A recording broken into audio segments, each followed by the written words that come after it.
Pour avoir le TOEIC avec plus de 900 points, tu dois absolument savoir répondre à cette question. The candidate whom, who, whose, which resume impressed the entire hiring committee will be called for a second interview. Donc là, la phrase, déjà, qu'est-ce qu'elle veut dire? Elle veut dire le candidat, blablabla, mais le candidat dont le CV, résumé, c'est CV en français. Donc le candidat dont le CV a impressionné l'entièreté, toute l'équipe, tout le comité de recrutement sera convoqué pour une second interview, donc pour une deuxième interview, un deuxième entretien. Donc là maintenant, comment est-ce qu'on dit le candidat dont le CV a impressionné l'équipe entière? Donc pour former ça, en fait, c'est avec le whose. Donc là ici, c'est avec le whose, parce qu'en fait, le whose permet d'exprimer la possession. On est d'accord que là, le CV appartient au candidat, tu vois, le candidat dont le résumé. Donc ça permet vraiment d'exprimer la possession, le whose. Donc selon moi, c'est la bonne réponse. Ensuite, le who, ça va pas parce que ça permet pas d'exprimer la possession. Par exemple, ce serait the candidate who impressed the entire hiring committee. Tu vois,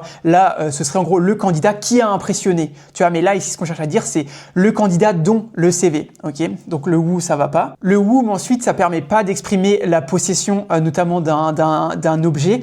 Ce serait par exemple the candidate whom we interviewed yesterday, le candidat que nous avons interviewé hier. Donc tu vois, ça sert à dire ça. Donc là, ça permet pas d'exprimer la possession. Et il nous reste le which qui va pas parce qu'en général le which est utilisé plutôt avec des idées, des objets. Par exemple, the resume, virgule, which was very detailed, le CV, virgule, qui était très détaillé. Tu vois, ça permet vraiment de plus ou moins décrire. Alors que là, on cherche vraiment à exprimer la possession. Tu vois, le candidat dont le CV a impressionné, blablabla. Donc ça, c'est un cas typique du whose. Donc voilà, retiens-le bien et c'était bien ça. Donc voilà, si jamais tu as appris quelque chose, n'hésite pas à t'abonner à ce compte-là parce qu'on fait des vidéos comme ça tous les jours. Et puis si jamais tu veux t'entraîner sur ces questions-là, vraiment pour être prêt le jour du TOEIC, n'hésite pas à aller sur la plateforme. Là, c'est une plateforme d'entraînement spécialement dédiée à l'entraînement pour le TOEIC. Donc pour y aller, tu as juste à taper www.top-students.com dans ton navigateur ou Top Students TOEIC sur Google. Tu verras, ce sera un des premiers résultats. Donc va voir si t'intéresse. Et moi, du coup, je te dis à demain pour une nouvelle vidéo d'entraînement pour le TOEIC. Allez, ciao!